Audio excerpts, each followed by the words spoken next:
Вы на канале «Горизонт событий». Приветствую всех, кто следит за стремительными изменениями на нашей планете. Сегодня 24 мая, и мы начинаем свежий выпуск природных катаклизмов, аномалий и чрезвычайных событий за прошедшие сутки.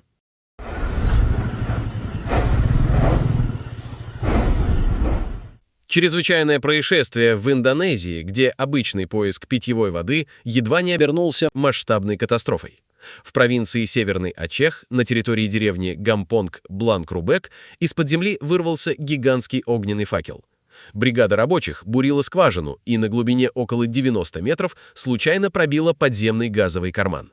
Раздался сильный взрыв, после чего на высоту до 100 метров взлетели тонны грязи, камней и горящего газа. Очевидцы сообщают, что рев пламени был слышен за километры, а ночное небо мгновенно стало багровым.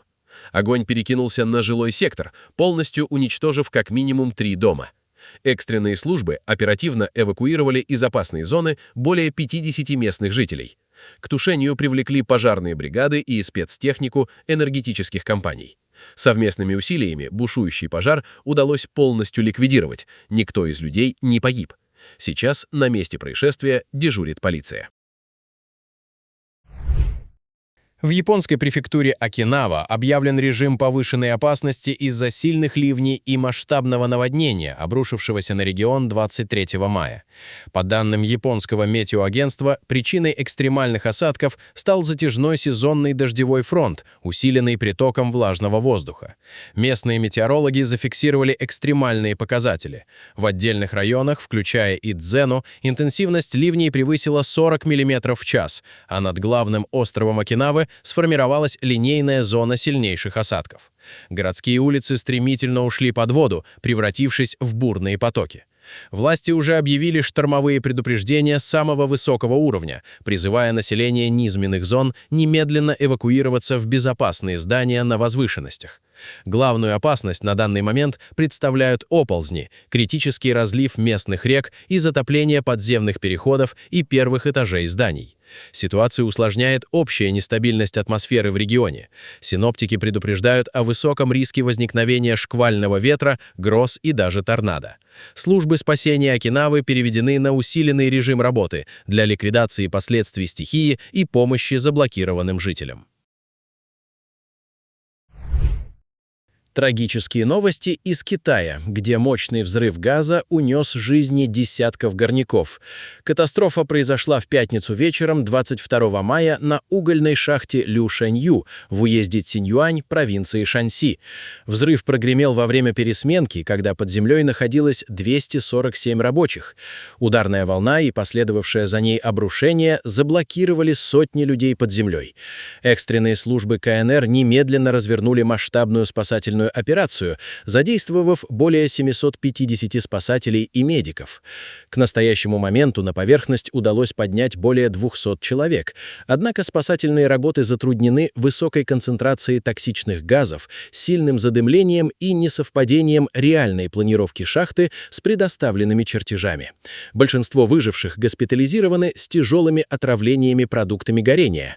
По последним официальным данным местных властей, число погибших достигло 82 человек, еще 9 шахтеров числятся пропавшими без вести, и поиски в опасных условиях продолжаются.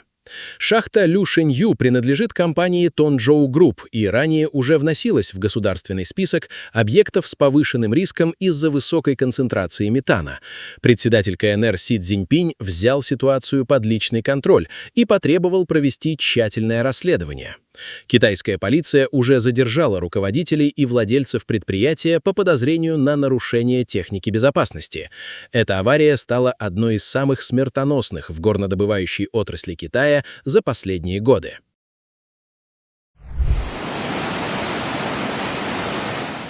Сильные ливни, обрушившиеся на центральную часть Болгарии, вызвали масштабные наводнения и заставили власти объявить чрезвычайное положение.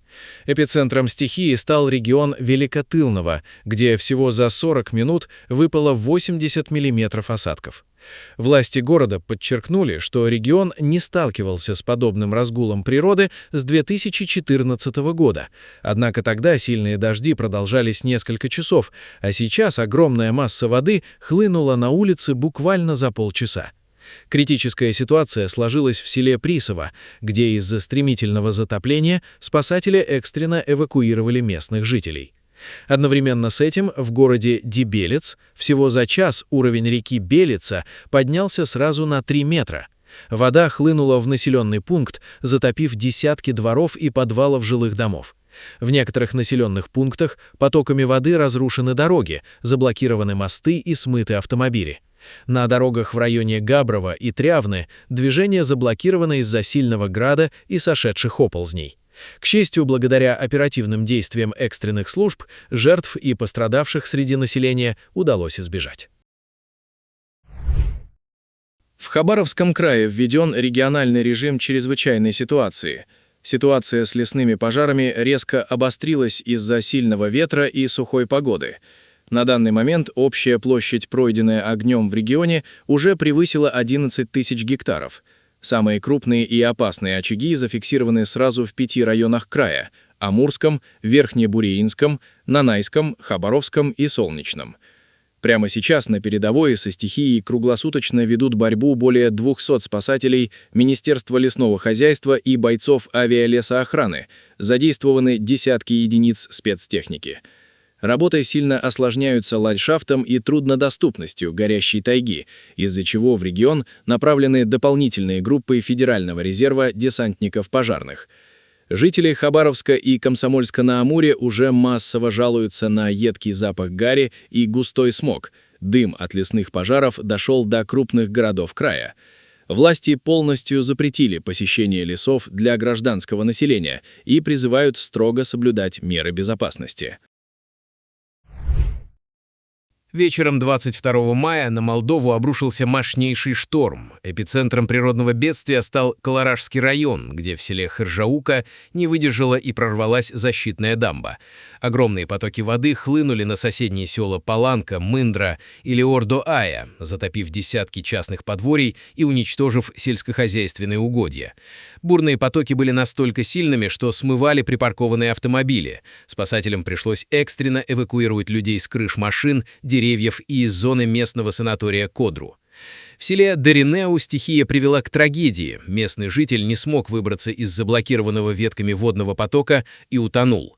В результате разгула стихии инфраструктура страны оказалась парализована. Размытые железнодорожные пути заблокировали движение поездов, а шквалистый ветер повалил десятки деревьев на трассы в Кагульском, Криулянском, Фалишском районах и в самой столице. Из-за подтоплений и аварий на подстанциях 13 населенных пунктов временно остались без электроэнергии. Сейчас на местах ЧП работают экстренные службы, ликвидирующие последствия урагана. На Большом острове Гавайев устраняют последствия мощного землетрясения магнитудой 6, которое произошло в минувшую пятницу в 21:46 по местному времени на глубине около 16 километров.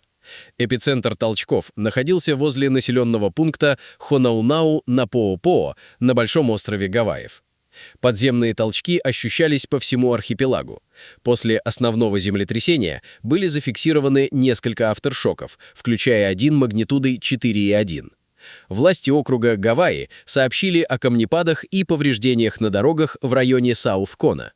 Также поступили сообщения о повреждении домов, обрывах линий электропередач и локальных отключениях электричества. В общей сложности без света остались около 500 потребителей. По данным Геологической службы США, землетрясение не связано напрямую с активностью вулканов Мауна-Лоа и Килауэа.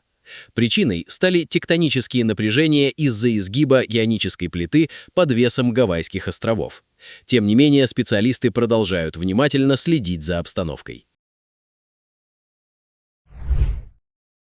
Сильный град и штормовой ветер обрушились на Нижегородскую область. Основной удар стихии пришелся на Володарский округ и город Дзержинск. Огромные градины вдребезги разбивали стекла автомобилей, оставляли глубокие вмятины на капотах и крышах, а также повредили москитные сетки и балконные конструкции в жилых домах. Из-за сопутствующего шквального ветра произошли обрывы линий электропередачи, из-за чего сотни людей в пострадавших населенных пунктах остались без света. В области до сих пор фиксируются перебои с электричеством. Аварийные и коммунальные службы региона работают в усиленном режиме, устраняя последствия шторма и восстанавливая подачу энергии в жилые дома. Мощный циклон обрушил на Румынию разрушительную волну ливней, шквалистого ветра и гроз. По данным Национальной метеоадминистрации, основной удар стихии пришелся на Бухарест, а также исторические регионы Мунтения, Молдова, Добруджа и центральные районы страны. За несколько часов в столице выпала многодневная норма осадков, из-за чего затопило основные городские дороги и подземные переходы, цокольные этажи домов и коммерческие объекты. Бурные потоки воды парализовали движение общественного транспорта, заставив водителей легковых машин бросать свои автомобили посреди затопленных улиц. Шквалистый ветер, скорость которого в порывах превышала 20 метров в секунду, привел к падению десятков деревьев на припаркованные машины и проезжую часть, серьезно повредив при этом линии электропередач. В регионах Мунтения и Добруджа сильные грозы сопровождались крупным градом, который нанес ощутимый ущерб сельскохозяйственным угодьям и частным хозяйствам. Из-за экстремальных погодных условий и резкого ухудшения видимости были зафиксированы задержки рейсов в международном аэропорту Бухареста. В регионе продолжает действовать штормовое предупреждение. Жителей призывают без острой необходимости не покидать дома.